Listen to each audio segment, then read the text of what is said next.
संस्कृत भाषा के अतिथियों, आज नवी प्रश्न श्रृंखला के साथ हम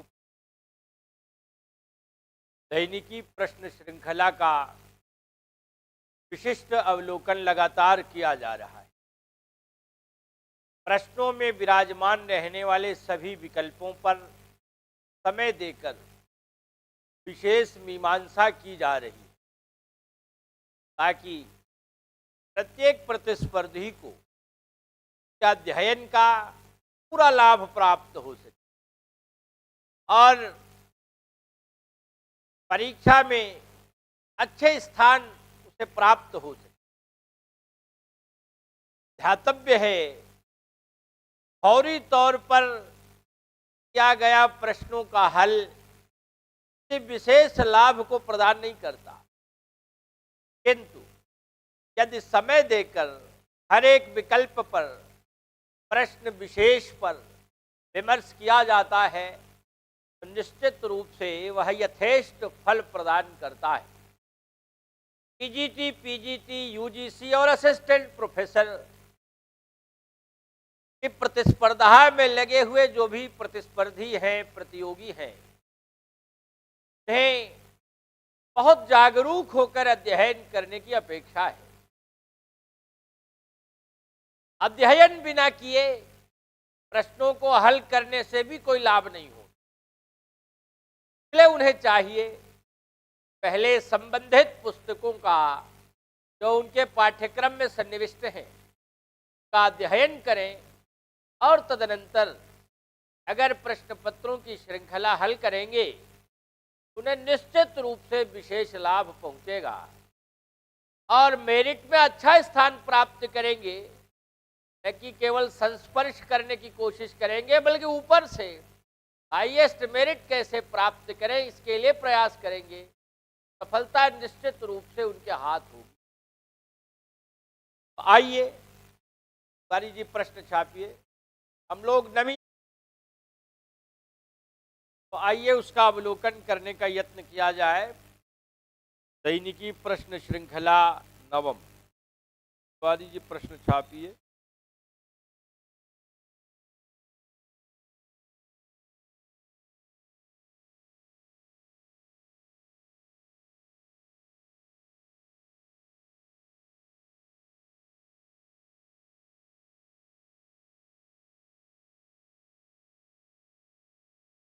हमारे हाथ में पेपर है। संस्कृत भाषायाम लिंगस्य कति प्रकाराणि सन्ति, पूछा गया सवाल है, सारे सवाल पूछे गए। संस्कृत भाषायाम के माने किसी प्रतिस्पर्धिनी परीक्षा में और टीजीटी, पीजी के पाठ्यक्रम है, कम है, न्यून है, और अभी इन प्रश्न पत्रों में विशेष रूप से व्याकरण की खंगाल की जा रही है, साहित्य के भी सवाल आ जाते हैं। संस्कृत भाषायाम लिंगस्य कति प्रकाराणि सन्ति, ये प्रश्न है। संस्कृत भाषायाम, संस्कृत भाषा में लिंगस्य, लिंग के कति प्रकाराणि सन्ति, कितने प्रकार होते हैं। लाल से प्रश्न छप गया, कितने लिंग हैं भाई? लिंग 3 है संस्कृत में, लिंग, स्त्रीलिंग, पुंसकलिंग। बड़ा आसान सवाल है, सरल सवाल है, लोग अक्सर इसको जानते हैं। कभी कभी यही भ्रम होता है कि ऐसी वस्तुएं जो सजीव हैं वे या तो पुल्लिंग में रहती हैं या नपुंसक या स्त्रीलिंग में रहती हैं, जबकि जो वस्तुएं निर्जीव हैं वे नपुंसक लिंग में होती।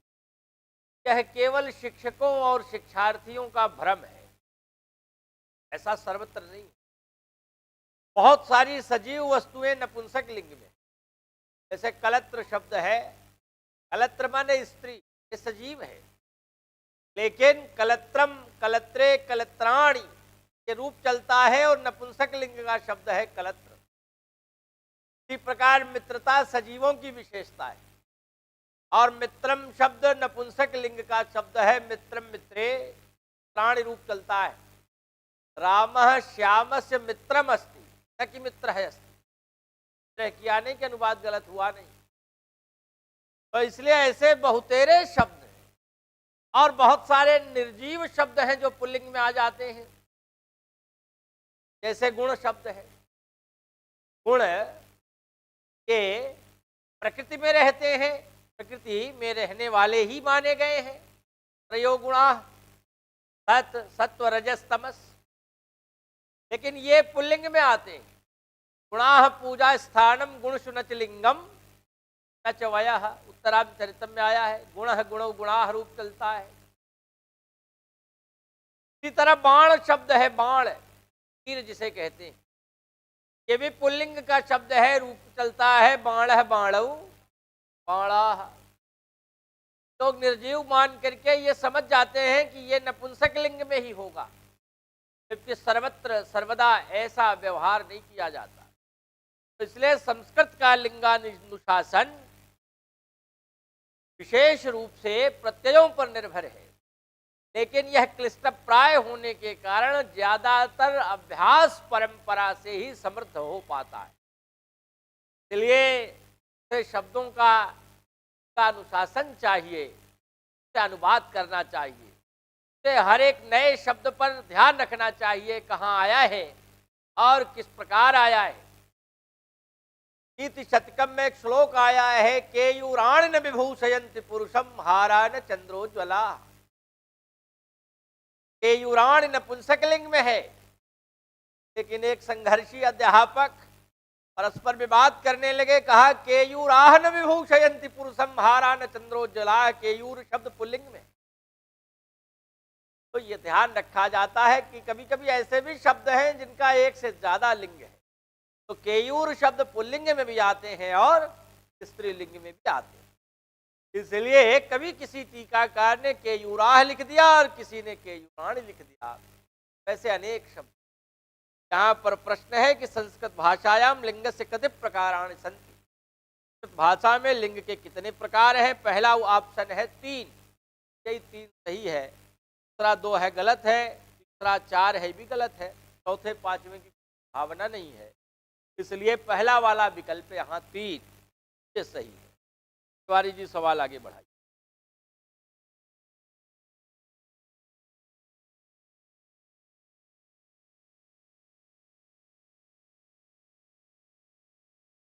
अगला सवाल है, अष्टाध्यायी कस्य कृति ही।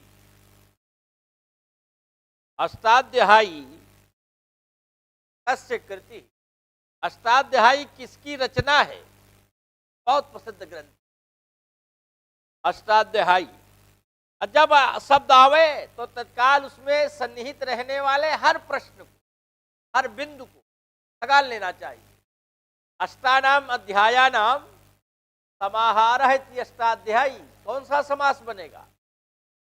द्विगु समास होगा। स्त्रीलिंग में शब्द बनता है विशेष विख्यात। 8 अध्याय हैं अष्टाध्यायी में और हर एक अध्याय में 4-4 पाद हैं, 8 चौक 32 पाद हैं और लगभग 4000 सूत्र हैं। यह सूत्र शैली में गढ़ा गया ग्रंथ है। इतना प्रसिद्ध हुआ, पाणिनि को सूत्रकार कहा जाने लगा इसी कारण। और आज 2500 से ज्यादा साल बीत गए। दिग दिगंत में संस्कृत विद्या के लिए व्याकरण का ये सर्वोत्तम ग्रंथ स्वीकार किया जाने लगा है। सब जगह, चाहे संस्कृत की पाठशालाएं हो और चाहे अंग्रेजी विश्वविद्यालय हो, जहाँ भी पठन पाठन का क्रम है, अष्टाध्यायी के सूत्र ही व्यवस्था।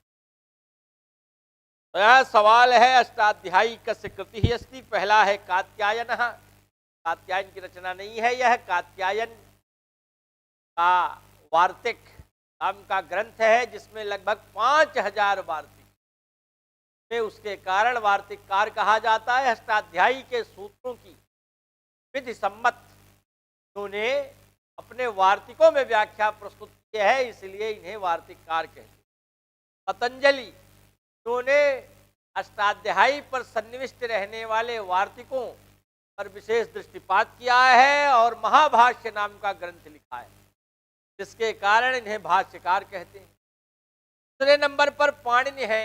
पाणिनि ने यद्यपि कई रचनाएं की हैं, किंतु इनकी अष्टाध्यायी अत्यंत प्रसिद्ध है। ये इन्हें सूत्रकार कहते हैं। इन्होंने सूत्र शैली का समाश्रयण अष्टाध्यायी में किया है। दूसरा वाला विकल्प सही है, पाणिनि ही। तिवारी जी आगे बढ़ाइए। हमारे साथ तमाम लोग आ गए हैं। साहित्य प्रवाह कोई संस्था है, निधि यादव हैं, ज्ञानेन्द्र चौरसिया हैं, शीलू सिंह साहू हैं, सालू सिंह सालू हैं, संध्या वर्मा हैं, किस्मत पाल हैं, विपिन कुमार हैं, पूजा यादव हैं, ऋषु यादव हैं, रमेश कुमार हैं, किरण यादव हैं, काशीनाथ यादव हैं, दीपिका सिंह हैं, गीता वर्मा हैं, मधु दुबे हैं, पवन तिवारी हैं, संध्या वर्मा हैं, चितरंजन पाल हैं, मधु दुबे हैं। तमाम सारे लोग हमारे साथ जुड़ गए हैं और जुड़ करके अपनी अपनी अपनी मीमांसा प्रस्तुत कर रहे हैं। विकल्प बताते जा रहे हैं, किसका ये सही है, किसी का ये सही है, किसी का ये सही है। और बहुत सुंदर ढंग से ये मीमांसा प्रस्तुत की जा रही है। लोग इसमें अच्छा सहभाग कर रहे हैं। अगला सवाल है, संयुक्त स्वरस्य कति प्रकाराणि सन्ति। संयुक्त स्वर के कितने प्रकार हैं? देखिए, स्वर कहते हैं किसे? पहले तो यही शब्द इंपॉर्टेंट है, स्वयं राजन्ते इति परा। जिनमें स्वयं का प्रकाश होता है, जो स्वयं प्रकाशित हो जाते हैं, वे स्वर कहलाते हैं। प्रकाशन कैसा जनाब? प्रकाशन की मतलब कम से कम इसमें ह्रस्व स्वर अवश्य होता और उसके माध्यम से हम उच्चारण कर पाते हैं, क्योंकि ह्रस्व दीर्घ और प्लुत तीन प्रकार का जो ये विभाग है स्वरों का, यह क्रमशः एक मात्रा काल, दो मात्रा काल और तीन मात्रा काल का बोध कराता है।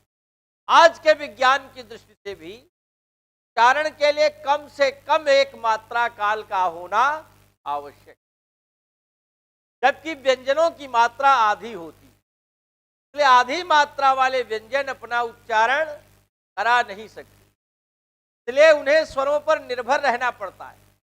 जबकि स्वरों की मात्रा काल, स्वरों का मात्रा काल कम से कम एक का जरूर होता है, ह्रस्व का जरूर होता है। तो इसलिए सारे स्वर अपना उच्चारण आसानी से, सरलता से, आर्जव से करा सकते हैं।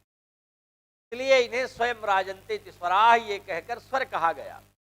जबकि परैः स्वरैः व्यंजयन्ति व्यंजनानि, जो दूसरों के माध्यम से अर्थात स्वरों के माध्यम से अपना प्रकाशन करते हैं, उन्हें व्यंजन कहते हैं, हल कहते हैं। ये अंतर आया। क्या प्रश्न है? संयुक्त स्वर। संयुक्त स्वर से कति प्रकाराणि। स्वर दो प्रकार के हैं, स्वतंत्र स्वर और संयुक्त स्वर। जो स्वतंत्र स्वर हैं ये पांच हैं, अ ई उ री, ये स्वतंत्र है। इन्हें मूल स्वर भी कहा जाता है। जबकि जो संयुक्त है, इनमें दो दो स्वरों का मेल है। संयुक्त स्वर कुल चार है, ए ओ आई औ। अ और ई को मिलाकर ए, अ और उ को मिलाकर ओ, अ और ए को मिलाकर आई, अ और ओ को मिलाकर औ। इस तरह चार स्वर बन जाते हैं, इन्हें संयुक्त स्वर कहते हैं। तो कितने हो गए? चार हो गए, ए ओ आई औ। यहाँ पर संयुक्त स्वर से कति प्रकाराणि सन्ति। पहला है अ ई ऊण, संभव नहीं है, गलत है। दूसरा है अ री ली, ये भी गलत है। तीसरा है ए ओ आई औ, यही विकल्प सही है। ए ओ आई औ तीसरा विकल्प यहाँ पर सही है। तिवारी जी अगला सवाल।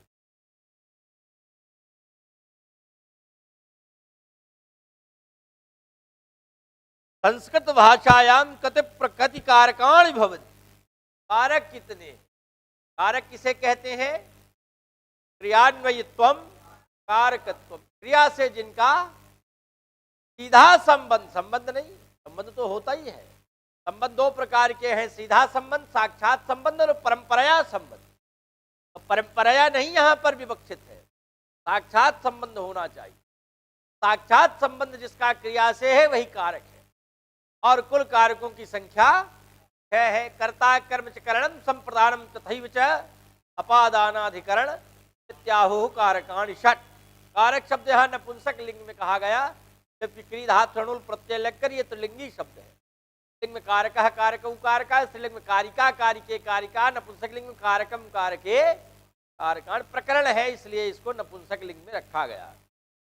षष्ठी विभक्ति कारक नहीं है क्योंकि उसका क्रिया से परंपराया संबंध बनता है, साक्षात संबंध नहीं बनता, इसलिए क्रिया के प्रति वह अन्यथा सिद्ध है, अनन्यथा सिद्ध होना चाहिए, किंतु अन्यथा सिद्ध है इसलिए वह कारक नहीं है।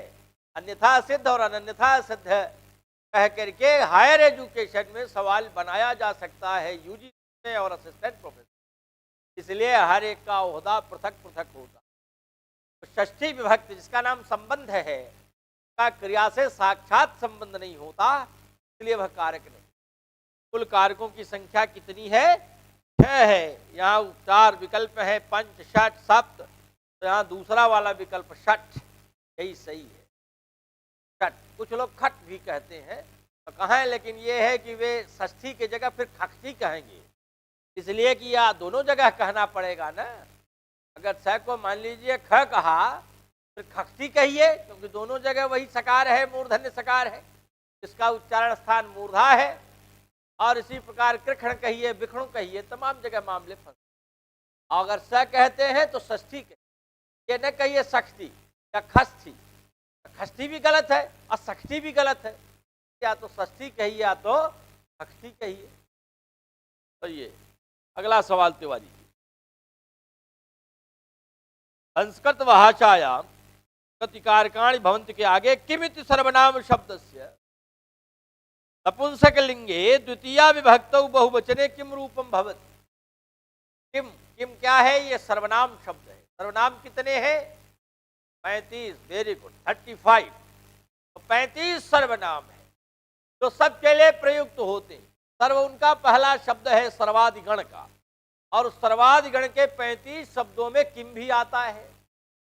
जो किम है इसका रूप तीनों लिंगों में याद करना चाहिए। कैसे याद होगा? तो कहते हैं गा बजाकर। गा बजाकर तो एक आता ही रूप याद कराते हैं लोग, लेकिन आपको तो ये ध्यान में रखना है ऐसे असंख्य रूप हैं। शब्द रूप और धातु रूपों को केवल अनुवाद के माध्यम से या साहित्य में पढ़ते समय उसका व्याकरण देख देख करके बार बार जब दृष्टिपात करेंगे तो हम मन मस्तिष्क में बैठता चला जाएगा। तो पुल्लिंग में कह कऊ के कम कऊ कान के इनकाभ्याम कई, स्त्रीलिंग में का के काह काम के काह कया काभ्याम काभी ही, का भी नहीं काभी ही। और नपुंसक लिंग में किम के कान के इनकाभ्याम कई ही।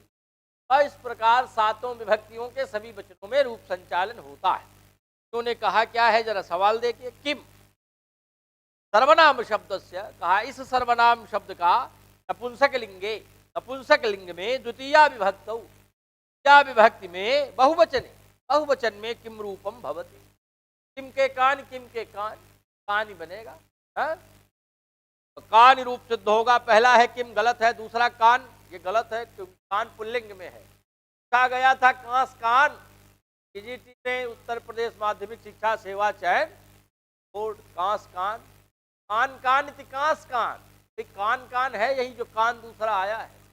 अब ये है कि अपना वाला कान न समझिएगा, ये कह कऊ के कम कऊ कान, तो बहुवचन में कान बनता है पुल्लिंग में। अब 2 बार हो गया कान कान, तो कान कान इति कांस कान न की जगह पर रू आदेश हो गया, रू का र को स हो गया, तो बन गया संपुंका नाम सो वक्तव्य से स हो गया कांस कान। किनको किनको ये कान कान। तो यहाँ खैर कान नहीं सही है, यहाँ तीसरा वाला विकल्प सही है कान। कान में नपुंसक लिंग का द्वितीया बहुवचन पूछ रहा है, इसलिए कान। प्रथमा के बहुवचन द्वितीया के बहुवचन दोनों में यही रूप बनेगा। यहाँ तीसरा विकल्प सही है। हमारी अगला सवाल, एकादशन इत्यस्य नपुंसक लिंगे प्रथमा विभक्तौ बहुवचने किम रूपम भवति। एकादशन, ये देखिए एकादशन, यहाँ देखते हैं 4 तक तो ठीक है। 1 बी चतुर, ये 4 प्रातिपदिक। 1 बी चतुर। अब चतुर में यहाँ प्रातिपदिक है तो र में हल रहेगा, वह चतुर न समझ लीजिएगा। चतुर शब्द है तो किसी का विशेषण बनता है, ये संख्यावाची शब्द चतुर है, तो इसमें र में हल रहता है। तो इन चारों का रूप चलता है तीनों लिंगों में अलग अलग, जबकि 5 से इसका लिंग विधान नहीं होता। तो 5 को पंचन कहते हैं, नकारांत है। 6 में षष्ठन नहीं होता, यहाँ केवल शस होता है। तो शस इसका प्रातिपदिक, श की जगह पर विकल्प से ट आ जाता है षट, और ड भी आ जाता है षड। फिर उसके बाद सप्तन, अष्टन, नवन, दसन, अब ये सब नकारांत है। सप्तन, अष्टन, नवन, दसन, एकादशन, द्वादशन, ये एकादशन पूछा है, सब नकारांत शब्द है। अब ये नकारांत शब्द वाले जितने संख्यावाची शब्द हैं सबका रूप पंचन की तरह चलेगा। बाबूराम सक्सेना जी ने संस्कृत व्याकरण प्रवेशिका में रूप दिया है, तो इसलिए आसानी से वहां अवलोकन कर लेना चाहिए। संख्यावाची स्थितियों में विद्यार्थी अक्सर कमजोर देखे जाते हैं, और कभी कभी इंटरव्यू में पूछ लेता है कि रोल नंबर की संस्कृत बता दीजिए। तो ऐसी स्थिति में हमेशा सजग रहना चाहिए, सावधान रहना चाहिए। तो ये एकादशन शब्द है। जरा देखिए कि सवाल पूछा क्या है। करा एकादशन इत्यस्य, एकादशन इस शब्द का नपुंसक लिंगे, नपुंसक लिंग में द्वितीया विभक्तौ, द्वितीया विभक्ति में बहुवचने, बहुवचन में किम रूपम भवति, क्या रूप बनता है। तो पहली बात तो ये जान लीजिए कि एकादशन का कोई लिंग नहीं होता, क्योंकि ये मूल संख्या है। तो मूल संख्या का कोई रूप, कोई लिंग नहीं होता। पुल्लिंग में अलग रूप चलेगा, स्त्रीलिंग में अलग रूप चलेगा, नपुंसक लिंग में अलग रूप चलेगा, जब तक यह संख्येय न बन जाए। संख्या जब किसी विशेष से जुड़ती है वह संख्येय बन जाती है, तब उस रूप में उसका रूप संचालन हो जाता है। एकादशन को जब किसी की विशेषता बताएंगे, मान लीजिए पुल्लिंग में छटनी करनी है, एका 11वां लड़का, तब वहां पुल्लिंग में हो जाएगा एकादशः बालका। 11वीं लड़की एकादशी बालिका, 11वीं किताब एकादशम पुस्तकम, ये बन जाएगा। लेकिन जब केवल 11 कहना है, वहां की बात ही नहीं है, वहां वी और वे की बात ही नहीं है, तो फिर ऐसी स्थिति में केवल विशुद्ध संख्या का शब्द है तो तीनों में एक जैसा रहता है, उसका पुल्लिंग, स्त्रीलिंग, नपुंसक लिंग अलग से नहीं बनता।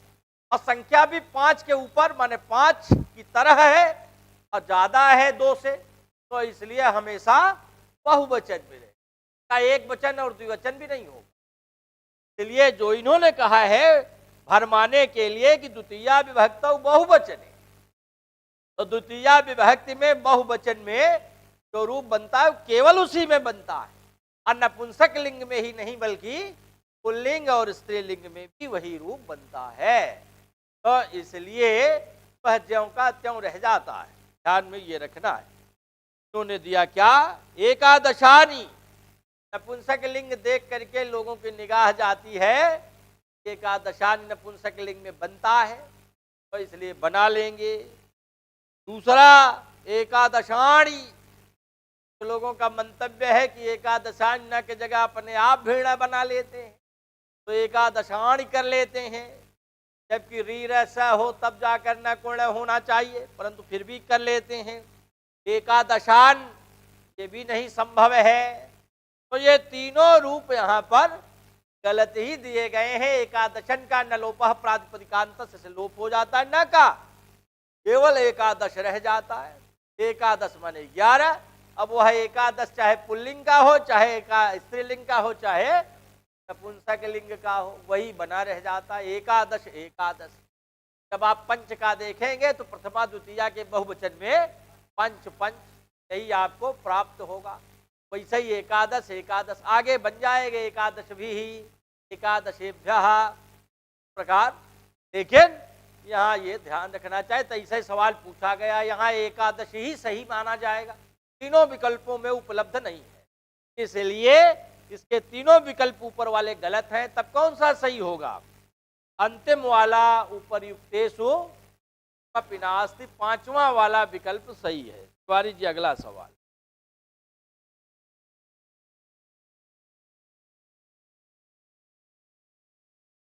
अगला सवाल है सर्व ऐक्यम इत्यत्र का संधिर भविष्यति। मामला विहाराध्यापका तेषां संबंधः सर्वधन ऐक्यम इत्यत्र का संधि। का संधि के बजाय कह संधि। संधि शब्द पुल्लिंग का शब्द है, इसलिए प्रश्न प्रष्टा की मूर्खता। कहा का संधि होना चाहिए कह संधि। तो कौन सी संधि है सर्वधन ऐक्यम में? पहला है सर्वधन ऐक्यम सर्वेक्यम। ऐसा कोई विधान नहीं है कि ऐक्यम के बाद में होने पर भी यहाँ पर वृद्धि संधि का निषेध कर दिया जाए। स्वरों में वकारोत्तरवर्ती अकार है, ऐक्यम के आदि में ऐकार है, दोनों में संधि होगी। कौन सी? वृद्धि संधि हो जाएगी, वृद्धिरेच सूत्र लागू हो जाएगा। तो यहाँ पहला गलत है। दूसरा सर्वाम ऐक्यम, ये भी गलत है। तीसरा सर्वैक्यम, यही सही। तो सर्वैक्यम ये तीसरा विकल्प सही है। सर्वेषु ऐक्यम, सभी में एक रस हो जाना, इत सर्वैक्यम, सभी में एकता का होना। अत्र षष्ठी अत्र सप्तमी तत्पुरुषः समासः अपि भविष्यति का सर्वैक्यम तीसरा विकल्प सही है। तिवारी जी अगला सवाल। अगला सवाल है यद्यपि इत्यस्य संधिच्छेदो भविष्यति। यद्यपि शब्द का संधि विच्छेद यदि धन अपि, ये दो शब्द हैं, यदि अलग है और अपि अलग है। तो अपि अव्यय है, ज्यों का त्यों रहता है। यदि भी अव्यय है, ज्यों का त्यों रहता है। कभी कभी रूप चल जाता है, किसी का नाम हो जाए अपि। अब आजकल तो छोटे छोटे नाम रखे जा रहे हैं, हो अपि अत्रागच्छ। अब यहाँ अपि का रूप हरि की तरह चल जाएगा, तो भो अपि नहीं होगा। क्या होगा? हे हरे, हे हरि, हे हरयः। अब हे अपे, हे अपि, हे अपयः, इस तरह रूप चल जाएगा। पारिल भट्ट के मेधावी शिष्य प्रभाकर मिश्र, उन्होंने लिखित पाठ को देखा। अत्रापिनोक्तम तत्रापिनोक्तम इति पौनरुक्त्यम। हट से उन्होंने पकड़ लिया, अत्र अपिना उक्तम और तत्र तुना उक्तम। वहां तू का भी रूप चलाया गया था, अपि का भी चलाया गया था। अपि का रूप चलाया गया हरि की तरह तृतीया एक वचन में अपिना, का रूप चलाया गया तृतीया एक वचन में तुना। अत्र अपिना उक्तम, यहाँ पर अपि के द्वारा कहा गया। अतत्र तुना उक्तम, वहां तू के द्वारा कहा गया। तो एक ही बात जब इसके द्वारा कह दी गई तो पुनरुक्ति तो हुई ही। बात को स्पष्ट किया था, तो वहां अपि का रूप भी चलाया था। सामान्य रूप से रूप नहीं चलता। तो क्या है प्रश्न, क्या है? एक बार फिर से। तिवारी जी छपा नहीं अभी लगा, लेकिन अभी हमारे में नहीं आया। तो फिलहाल यद्यपि से संधिच्छेद, ये कह रहे हैं यद्यपि इस शब्द का संधिच्छेद क्या होगा? क्या होगा भाई? पहला क्या है? यद धन यपि। ये गलत है, यद धन यपि होगा ही नहीं, क्योंकि यद सब सही होता जब यपि भी सही होता। यद धन यपि यद्यपि हल संधि बन जाती। दूसरा है यद धन ईद धन ती, ये भी गलत है। यद धन ईद धन ती, ये भी गलत। तीसरा यदि धन अपि, तो ये क्या बन जाएगा? यद्यपि। कौन सी संधि हो जाएगी? गण संधि। यदि धन अपि बराबर यद्यपि। है उन्होंने उपर्युक्तेषु एकस्माद् अधिकः मान लिया है। एक से ज्यादा विकल्प सही हो ही नहीं सकते। से माना भी होगा, विद्यार्थियों को क्लेम करना चाहिए, कर सकते हैं। तो इसलिए केवल तीसरा ही विकल्प यहाँ पर सही है, कि उनके ज्ञान से दूसरा वाला विकल्प सही नहीं ठहरेगा। अगला सवाल तिवारी जी। सच्चिदानंद इत्यस्य संधिच्छेदो भविष्यति। अभी पढ़ा था सतधन चित, आनंद छूटा था, मौके पर आ गया। आज सच्चिदानंद सतधन चित धन आनंद। तिवारी जी अभी छपा नहीं। का सच्चिदानंद किसका नाम है? अरे परब्रह्म का नाम है। तो इसलिए परम ब्रह्म का नाम है जिनका मूर्त रूप हम लोग मूर्तियों में देखते हैं। तो इसलिए मूर्तियों में यही कहते हैं अयमेव शृणुहु, ये मानकर उनकी उपासना करते हैं, ये उनकी शरीर है। तो इसलिए शरीरी के रूप में जब हम उनके सामने आते हैं तो ग्राहकता हमारी ज़्यादा अच्छी बनती है और जल्दी बन जाती है।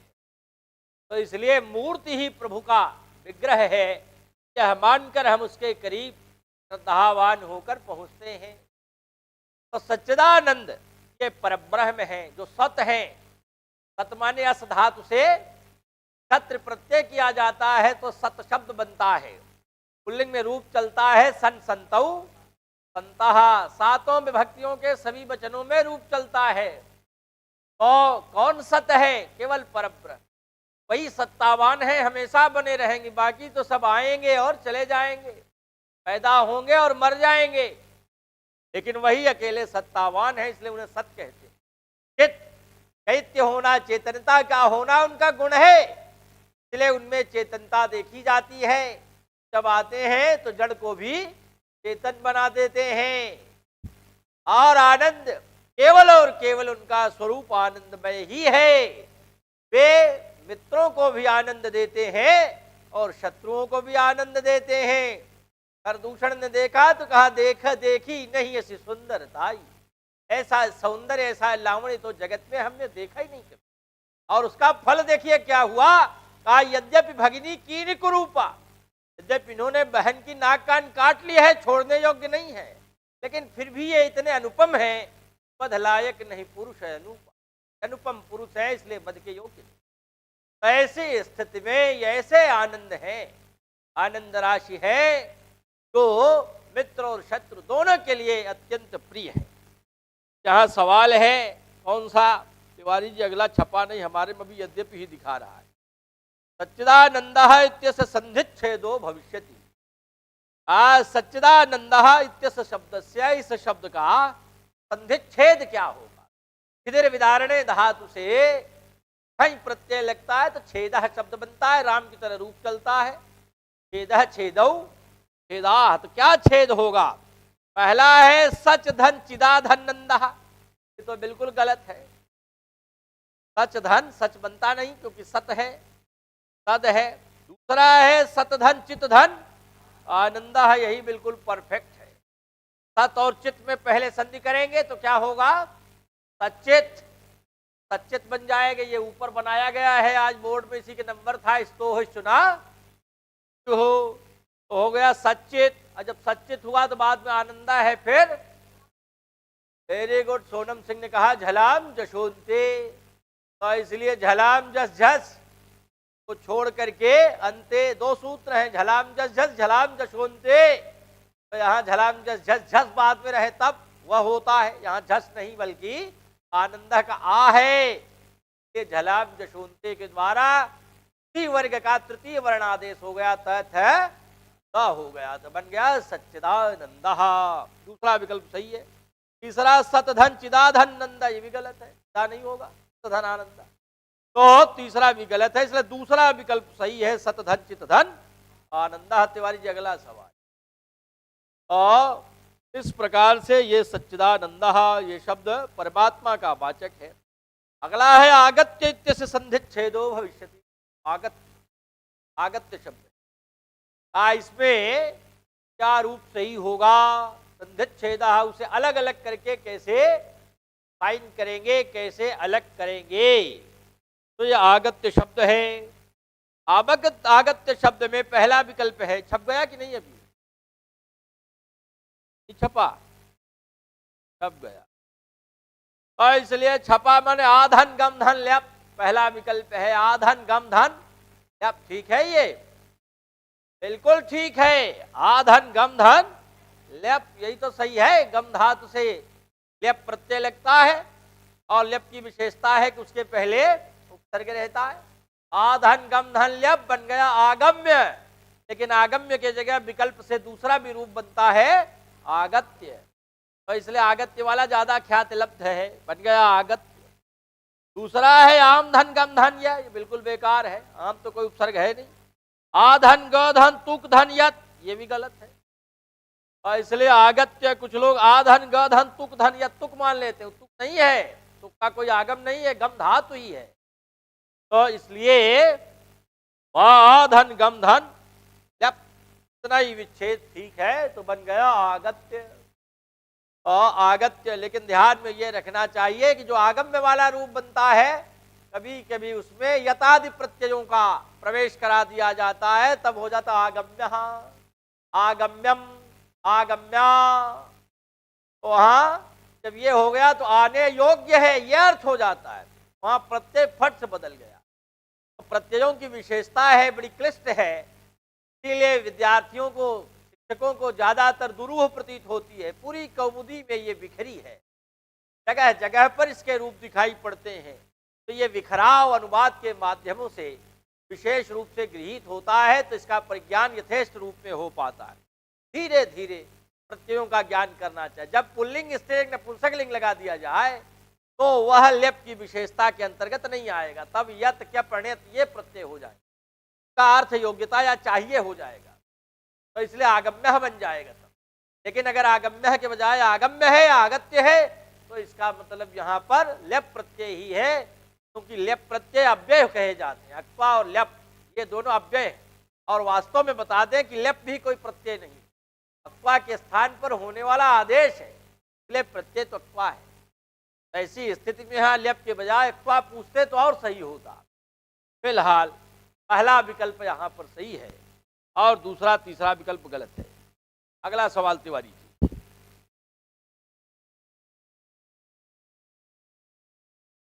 एतादृशः इत्यस्मिन् पदे किम उपपदम को धातु कस्य प्रत्ययः। अब शब्द आया एतादृशः, कल आया था, कल मैंने बताया था इन सबको। तो एतादृशः, तस्मादृशः, तादृशः, अस्मादृशः, भवादृशः, अनेक शब्द आते, जैसा, कैसा, वैसा, ऐसा, हमारे जैसा, उसके जैसा, तुम्हारे जैसा, तादृशः, भवादृशः, अस्मादृशः, तो ये आता है। कोई प्रत्यय बताया था कौन सा है, कई प्रत्यय है। वेरी गुड, शतर्जन पाल ने बताया कि कई प्रत्यय है और कई में रहता है, जुड़ जाता है। दृश्य प्रेक्षणे धात से कहीं लगा और उसके पहले कोई सर्वनाम लगाए। कल आया था कीदृशः और आज आया एतादृशः। एतद शब्द है और एतद शब्द से दृश्य धातु से कई प्रत्यय लगा तो बन गया एतादृशः। यहाँ देखिए विकल्प क्या दिया, पहला इदम धन दृश्य धन किन, गलत है, किन कोई प्रत्यय नहीं। दूसरा एता धन दृंग धन कई, धातु गलत बता दिया, दृंग। तीसरा है एतद धन दृश्य धन अक्सर, ये सही तो है लेकिन एतादृक्ष बनेगा। ये शब्द एतद धन दृश्य धनक्ष से एतादृक्षः ये भी बनता है, अक्सर प्रत्यय लगा करके भी शब्द बनते हैं। तादृक्षः, तादृक्षः, भवादृक्षः, अस्मादृक्षः, इस तरह शब्द भी बनते हैं। लेकिन यहाँ तो पूछा है एतादृशः, एतादृक्षः तो पूछा नहीं, तो तीसरा भी गलत, तीनों विकल्प गलत। अब आप कहेंगे एतद धन दृश्य धन आई प्रत्यय, तो हो गया एतादृशः, ये तीनों विकल्पों में नहीं। इसलिए कौन सा विकल्प यहाँ सही माना जाएगा, पांचवा विकल्प सही हो जाएगा, उपर्युक्तेषु किमपि नास्ति, ये पांचवा फिट बैठ। तिवारी जी अगला सवाल। अगला सवाल है, वह गांव में निर्धनों को अपने हाथों से दान दे रहा है, ये वाक्य है। अस्य वाक्य से संस्कृत भाषायाम अनुवादो भविष्यति। इस वाक्य का संस्कृत भाषा में अनुवाद क्या होगा, बिहार में पूछा गया। वह गांव में निर्धनों को लोग अनुवाद नहीं करना चाहते, अरे हो जाएगा गुरु जी, उनके अध्यापक भी 4 दिन करा देते, तो 4 दिन में अनुवाद आएगा क्या, 40 दिन में भी नहीं आएगा भाई। कम से कम 4 महीने, 5 महीने, 6 महीने की साधना की जाती है, अब तब जाकर के अनुवाद कायदे से आपके मन मस्तिष्क में बैठ पाता है। और अनुवाद रीढ़ की हड्डी है, ये मजबूत तो भाषा मजबूत, रीढ़ की हड्डी मजबूत तो बुढ़ापे में बिना लाठी के चलेंगे। वैसे ही अगर अनुवाद मजबूत तो भाषा इतनी मजबूत हो जाती है कि फिर चाहे बोलना हो चाहे समझना हो बड़ी आसानी होती है, कोई काठिन्य नहीं होता। यहाँ देखिए ये अनुवाद भी थोड़ा साइज का बड़ा है। वह गांव में निर्धनों को अपने हाथों से दान दे रहा है। पहला विकल्प है सहग्रामे निर्धनान स्वहस्तात् दानम ददाति। स्वहस्तात् में पंचमी है तो ठीक है, अपने हाथ से दे रहा है, एक ही हाथ से दे रहा है तो थोड़ा सम्मान कम कर रहा है, लेकिन यहाँ वाक्य में है हाथों से न कि हाथ से, इसलिए भी गलत हो जाएगा। अन्यथा हटने के कारण धूम पाए पादानम से उसकी अपादान संज्ञा और अपादाने पंचमी से अप्रधान अपादान में पंचमी हो जाएगी। फिलहाल पहला भी गलत है। दूसरा सहग्रामे निर्धनाय स्वहस्तात् दानम ददाति। यहाँ निर्धन को निर्धनाय तो कहा क्योंकि जिसे दान दिया जाता है हमेशा के लिए उसमें चतुर्थी हो जाती है। और कर्मणाय में विप्रैति सह संप्रदानम और चतुर्थी संप्रदाने, तो यहाँ हमेशा के लिए दिया जा रहा है। ब्राह्मण को दिया दान कभी वापस नहीं लेना चाहिए, अन्यथा घोर नरक प्राप्त होता है। इसलिए अगर मन से भी सोच लिया कि ये दान हम देंगे तो फिर उसको रखिए मत। जितने दिन रखते हैं उतने दिन धीरे धीरे कर्ज बढ़ता चला जाता है, और अगर माना तो बस फौरन फटाफट दे दीजिए, जीवन भर मत मांगिए। इसलिए मांगा नहीं, उत्थित योनि आपको आगे चलकर दी नहीं। तो यहाँ कह रहे सग्रामे निर्धनाय, निर्धनों को स्वहस्तात् दानम ददाति, और अपने हाथों से दान दे रहा है। यहाँ निर्धनाय चतुर्थी तो हुई, परंतु वहाँ आगे क्या हो गया, स्वहस्तात् पंचमी होनी चाहिए, बहुवचन की अपने हाथों से दे रहा है। कायदे से तो द्विवचन हस्ताभ्याम कहता, दोनों हाथ लगाकर दान दिया जाता है, यही शास्त्र परंपरा है। दूसरा है सग्रामे, वह गांव में निर्धनेभ्य, निर्धनों को स्वहस्ताभ्याम दानम ददासि कर दिया। अब वहां मामला बिगाड़ दिया, अनुवाद परफेक्ट था लेकिन सीमा ने मध्यम पुरुष लगा दिया। अगर ददाति कहता तो यह अनुवाद बिल्कुल ठीक बैठ जाता। निर्धनेभ्य माने ज्यादा निर्धन है, निर्गतम धनम यस्य सह निर्धन है, बहुव्रीहि समास है। अब निर्धन निर्धन निर्धना रूप चलेगा राम की तरह। चतुर्थी बहुवचन में निर्धनेभ्य, निर्धनों को तो ठीक है, और वहां स्वहस्ताभ्याम दोनों से दे रहा द्विवचन, ये भी था, लेकिन बस ददा से लगाकर गड़बड़ कर दिया, इसलिए ये भी गलत हो गया। अनुवाद बनेगा सग्रामे निर्धनेभ्य स्वहस्ताभ्याम दानम ददाति। ये है नहीं, इसलिए तीनों विकल्प गलत है। तो कौन सही माना जाएगा? अंतिम वाला ई विकल्प उपर्युक्तेषु किमपि नास्ति। तिवारी अगला सवाल। फिर आगे भी अनुवाद है। विश्वामित्र राजा दशरथ के पास गया। विश्वामित्र राजा दशरथ के पास गए कहना चाहिए था, लेकिन बनाने वाला तो स्वतंत्र है, चाहे गया बनावे चाहे गए बनावे। अरे कम से कम गई न बनावे। तमाम लोग तो पुल्लिंग का स्त्रीलिंग, स्त्रीलिंग नपुंसक लिंग, स्त्रीलिंग पुल्लिंग में भेद ही नहीं कर पाते। पुल्लिंग का स्त्रीलिंग, स्त्रीलिंग का पुल्लिंग। हमारे यहाँ रामलीला होता है, रामलीला होता नहीं है बल्कि रामलीला होती है, तो कम से कम पुल्लिंग स्त्रीलिंग तो पहचाने। यहाँ अनुवाद दिया विश्वामित्र। विश्वामित्र भी क्षत्रिय थे, दशरथ भी क्षत्रिय थे, लेकिन इन्होंने अपना ब्लड बदल लिया था, ब्राह्मण बन गए थे।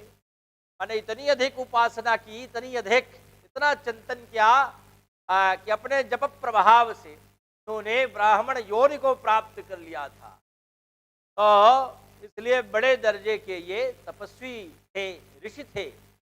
तो ये आए थे दशरथ के पास, किस लिए? मांगहु सुतचारी, 4 बेटे राम लक्ष्मण भरत शत्रुघ्न को वहाँ अवलोकित करने, और उनमें से 2 को मांगने के लिए राम और लक्ष्मण। भरत शत्रुघ्न को क्यों नहीं मांगा? 2 ही मांगे, इसलिए कि राम के साथ हमेशा लक्ष्मण रहते हैं, अर्थात विष्णु के साथ हमेशा शेषनाग रहते हैं, शेषशाही हैं वे। इसलिए जब कभी वे अवतरित होते हैं अपने पूर्णावतार में, तो निश्चित रूप से शेष उनके साथ ही होते हैं। जब द्वापर में आए तब भी शेषावतार रूप में बलराम आए, और इसलिए कृष्ण के साथ बलराम की कनेक्टिविटी बनी रही। इसलिए यही दोनों विशेष रूप से सक्रिय रहते हैं, तत्पर रहते हैं, साथ रहते हैं, लिहाजा दोनों को मांगा था। अनुवाद है विश्वामित्र राजा दशरथ के पास गया। अस्य वाक्य से संस्कृत भाषायाम अनुवादो भविष्यति। संस्कृत भाषा में अनुवाद क्या होगा? पहला है विश्वामित्र राजस्य दशरथ से समीपे जगाम। जो लोग गाना बजाना में रूप रखते हैं, तो राजस्य बनाएंगे ही, राजा राजऊ राजा है राजस्य से बालक राम सुच राजस्य। इसलिए पहला गलत हो गया। क्या बनेगा? राज्ञः राजनीति मूल पदम राजनीति प्रातिपदिकम तदितस्य रूपम प्रचलित राजा राजानौ राजानः इति। तर्हि षष्ठी विभक्तौ एक वचने रूपम भविष्यति राज्ञः इति। विश्वामित्रः राजस्य दशरथस्य नहीं राज्ञस्य दशरथस्य समीपे जगाम। अगर ये होता तो सही है, नहीं इसलिए पहला विकल्प गलत। दूसरा विश्वामित्रः राज्ञः दशरथस्य समीपे जगाम, ये दूसरा वाला विकल्प सही है। तीसरा है विश्वामित्रः, ये लीजिए संबोधन के चिन्ह ही रख दिया उठाकर। राज्ञः दशरथे समीपे जगाम, वहां दशरथे भी गलत है और चिन्ह भी गलत है, इसलिए ये तीसरा विकल्प भी सही है। केवल दूसरा विकल्प सही है, विश्वामित्रः राज्ञः दशरथस्य समीपे जगाम।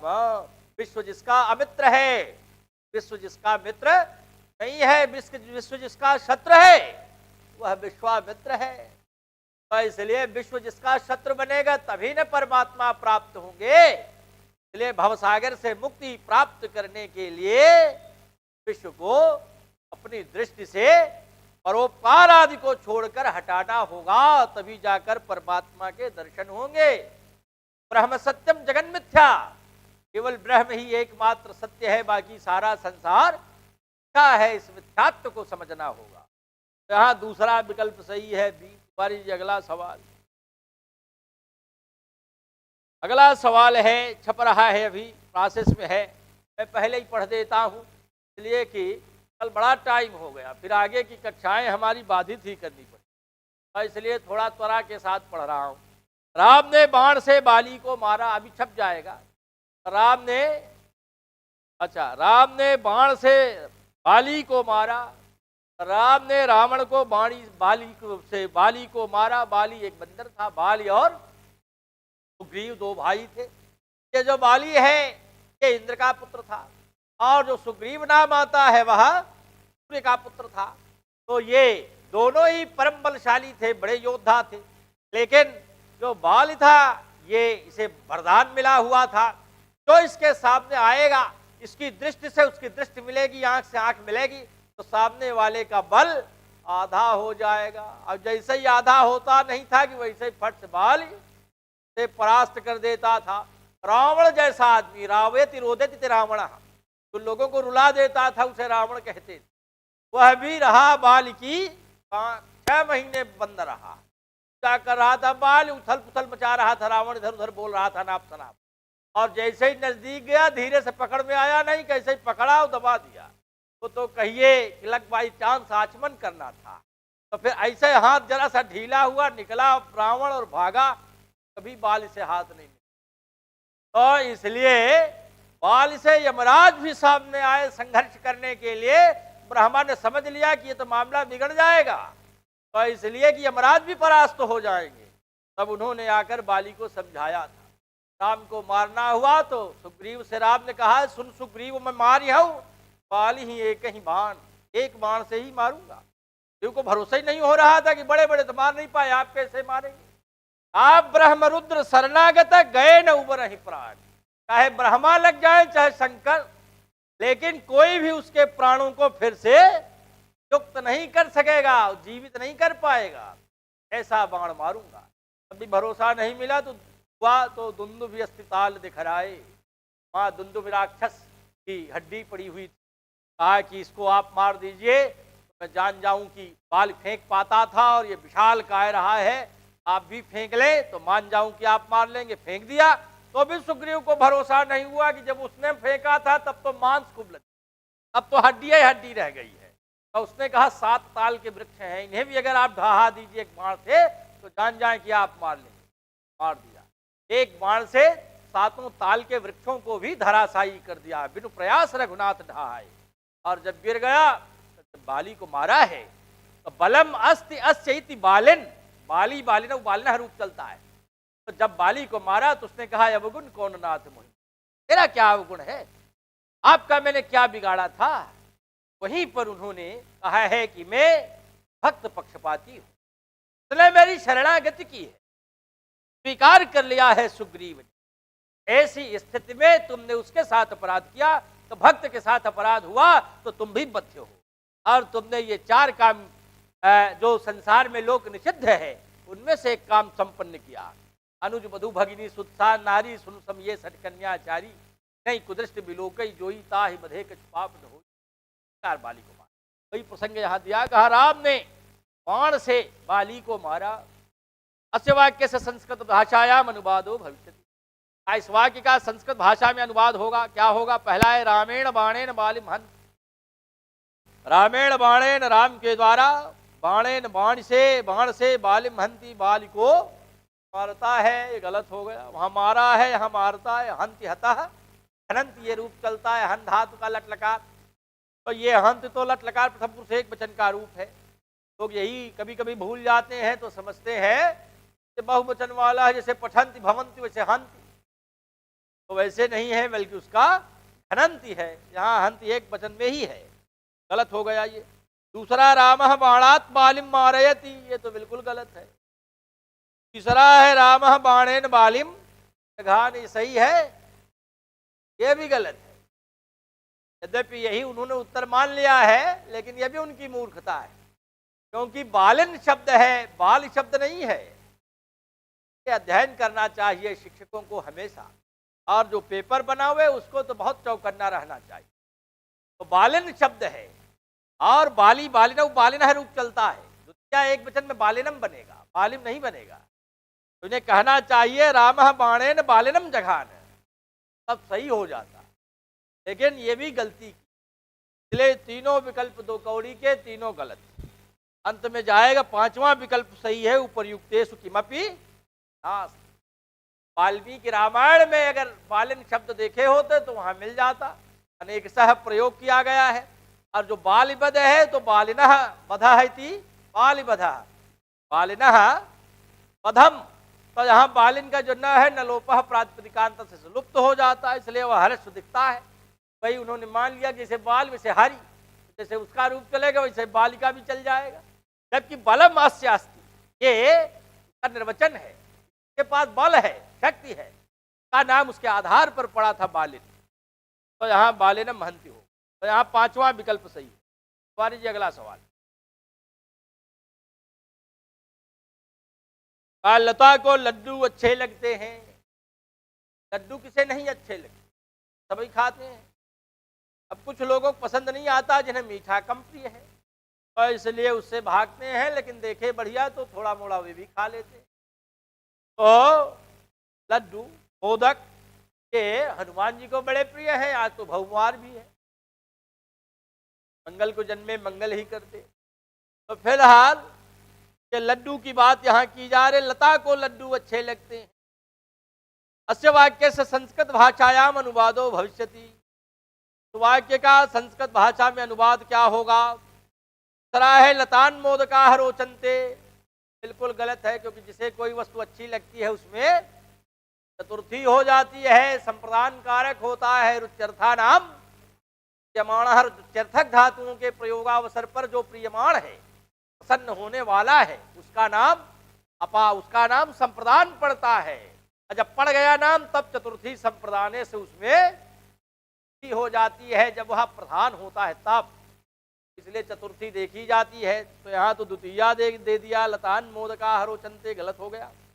दूसरा है लताम मोदका रोचनते, तो लताम यहाँ भी लताम द्वितीया का एक वचन दे दिया, ये भी गलत है।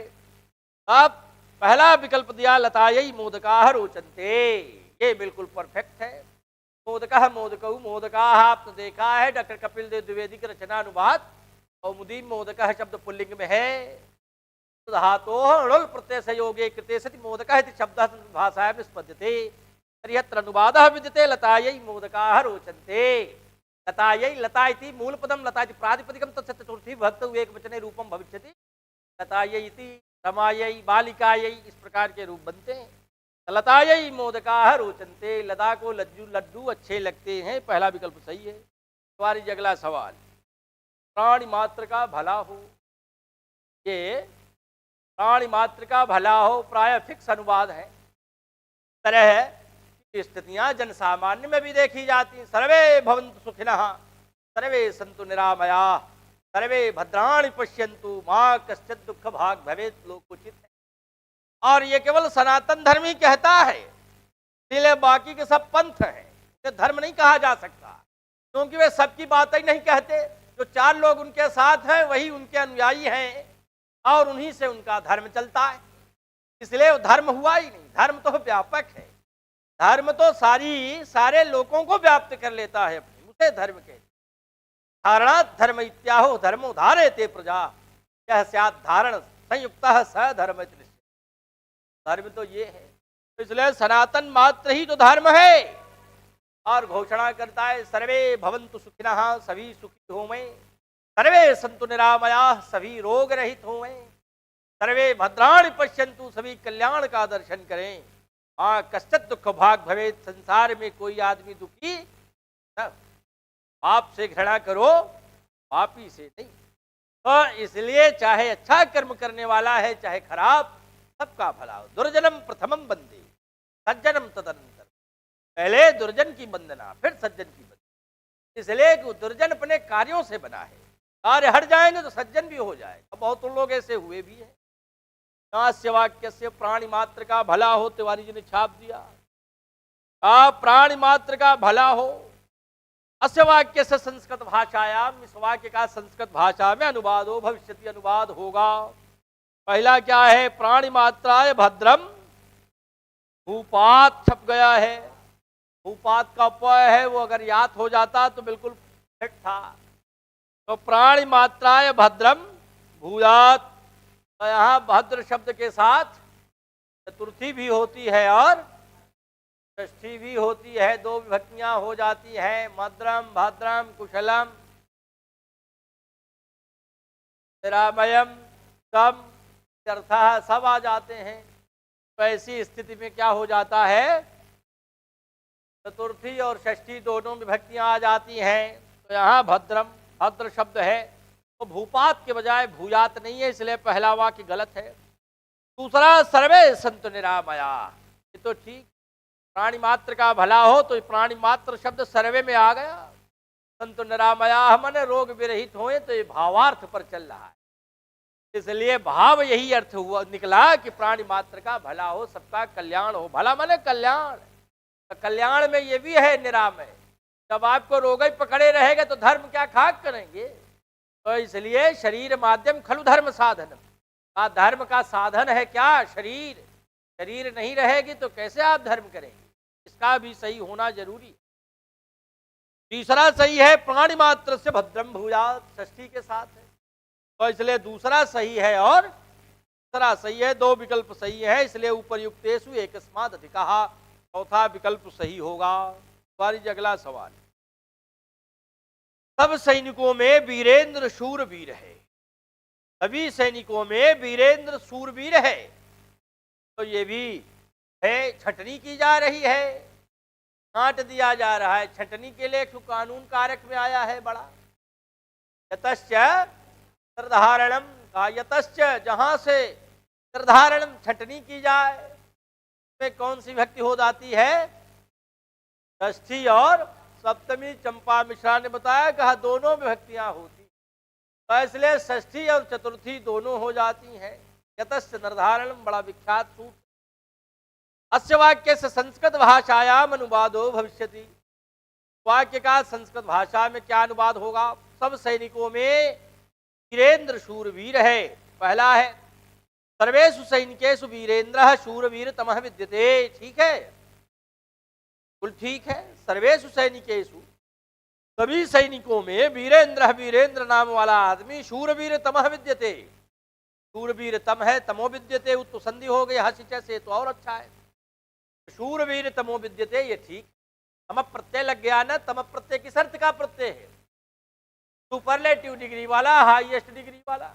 तो इसलिए सर्वोच्चता को बताने के लिए तमप और स्थन 2 प्रत्यय तद्धित के अंतर्गत आते हैं। तो स्थन का भी प्रयोग कहीं कहीं किया जाता है और कहीं कहीं तमप का प्रयोग किया जाता है। दूसरा है, तो पहला तो सही है। दूसरा सर्वात् सैनिकात् वीरेंद्र शूरवीर तमो विद्यते, ये तो गलत है, क्योंकि सर्वात् सैनिकात्, सैनिकात् में हो गया एक वचन, जबकि सर्व से सबका बोध तो हो रहा था, परंतु बहुवचन ही विशेष रूप से अपेक्षित होता है दूसरे षष्ठी या सप्तमी ही विभक्तियां हो सकती, पंचमी में इस प्रकार का प्रयोग, यद्यपि दो की तुलना में उसका प्रयोग देखा जाता है। दुर्योधन भीमात बलवत्तरः, भीम दुर्योधन के सापेक्ष अधिक बलवान है, लेकिन जहां सबसे किसी की छटनी की जा रही हो वहां पर यतश्च निर्धारण के द्वारा षष्ठी और सप्तमी दो ही विभक्तियां अनुमन्य की गई है। इसी वाला तीसरा विकल्प देखिए, सर्वेषां सैनिकानां, ये षष्ठी विभक्ति के द्वारा हो गया। वीरेंद्र शूरवीर तमो विद्यते, ये भी अनुवाद थी। तो इसलिए पहला सही, तीसरा सही। यहाँ विकल्प कौन सा सही? विकल्प डी सही हो गया, चौथा उपरयुक्तेषु एकस्माद् अधिकः। अगला सवाल तिवारी, बालक प्रातःकाल विद्यालय को जाते हैं, इतने अनुवाद पूछ लिए बिहार में। लोग धराशायी हो गए जिनका व्याकरण कमजोर, जिन्होंने रोज अनुवाद नहीं किया था 6 महीने डॉक्टर कपिल देव द्विवेदी की रचना अनुवाद कौमुदी, प्रौढ़ रचना अनुवाद कौमुदी, गिर गए मुख पर। बालक प्रातःकाल विद्यालय को जाते हैं, अस्य वाक्य से संस्कृत भाषायाम अनुवादो भविष्यति, क्या अनुवाद होगा? छप गया कि नहीं? अभी नहीं छपा। बालक प्रातःकाल विद्यालय को जाते हैं, बालक जाते हैं माने ज्यादा लड़के हैं, ध्यान ये रखना है कब टाइम है, सवेरे प्रातःकाल। जहां जा रहे हैं विद्यालय में, उसमें या तो द्वितीया हो सकती है या चतुर्थी हो सकती है, क्योंकि गत्यर्थ कर्म में द्वितीया चतुर्थी चेष्टा या मनध्वनि ये सूत्र है, ख्यातलब्ध है, तो सप्तमी होगी नहीं। इन बातों को ध्यान में रखकर अनुवाद का अवलोकन करेंगे। पहला ऑप्शन है बालकाः प्रातः काले विद्यालयाय गच्छन्ति, वाक्य बिल्कुल फिट है। दूसरा है बालकाः प्रातः काले विद्यालय गच्छन्ति, वाक्य बिल्कुल फिट है। तीसरा बालकाः प्रातः काले विद्यालय गच्छन्ति, वाक्य गलत है। तो इसलिए दो ही वाक्य सही है, ए और बी वाले। तो इसलिए पहला और दूसरा दोनों विकल्प सही होने के कारण यहाँ कौन सा सही विकल्प है? बी वाला चौथा, उपरयुक्तेषु एकस्माद् अधिकः। अगला सवाल, कृषि बल शब्द से कोर्थः, कहीं आया है क्या कृषि बल शब्द? चातार्जुनीयम, वेरी गुड, चातार्जुनीयम में आया है। कृष्ण पत्याय सस्य संपदा, ही माने किसानों के द्वारा, खेती का काम करने वाले लोगों के द्वारा बृक्ष प्रत्यय से योगहात्र, और हो गया कृषि बल। पहला है गोपालः, गोपाल से इसका कोई मतलब नहीं है कि गाह पाले थी, गोपाल है जो गायों को पालता है उसे गोपाल कहते हैं, गोपाल कृषक हो आवश्यक नहीं।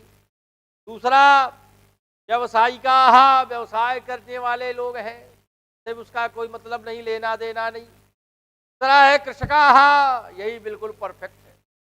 कृषि बल शब्द से अर्थ कृषका है संति, खैर वहां कृषि बल ही कहा गया, इसलिए उसमें व्यक्त नहीं लगाई गई। तो चाहे कृषक कहें चाहे कृषका, सही है। तो तीसरा विकल्प यहाँ सही है, कृषका। के बाद अंतिम सवाल है तिवारी जी, अश्वत्थ इति पद से कोर्थः, अश्वत्थ पद का क्या अर्थ है? हेलो, अभी यूट्यूब पर मैं हूं, वहां देखो, थोड़ी देर बाद बात होगी, 10-15 मिनट के बाद। अश्वत्थ इति पद से कोर्थः, अश्वत्थ इति शब्द, इस शब्द का क्या अर्थ होगा? अश्वत्थ माने चार विकल्प दिए गए, पारेवत, पारेवत तो है नहीं, न्यग्रोध, ये भी नहीं परफेक्ट, पिप्पल, अश्वत्थ माने पिप्पल, पीपल के वृक्ष को अश्वत्थ कहते हैं। न्यग्रोध भी एक दुधारू वृक्ष है और उसकी कई प्रजातियां विराजमान होती हैं। तो न्यग्रोध प्लक्ष, प्लक्ष न्यग्रोधौ समास में भी आता है, प्लक्षश्च न्यग्रोधश्च। तो न्यग्रोध ये बरगद के वृक्ष की ओर इशारा करता है, दुधारू वृक्ष की ओर इशारा करता है, संकेत करता है। तो दूध के अनेक वृक्ष हैं, उनमें कैटेगराइजेशन का फर्क है। इसलिए सीधे अर्थों में अश्वत्थ शब्द का अर्थ पिप्पल है, इसलिए यहां पर दूसरा विकल्प सही है, बी। ठीक है, इस प्रकार से नवीं प्रश्न श्रृंखला संपूर्ण हुई। अब इसके बाद आगे की प्रश्न श्रृंखलाओं का पुनः दर्शन करेंगे। समय अधिक हो रहा है, इसलिए इन्हीं शब्दों के साथ वाणी को विराम देते हैं। जो लोग हमारे साथ आए, सबका भला हो, सबका कल्याण हो और सब अपने अपने मिशन में कामयाब हों। शब्दों के साथ वाणी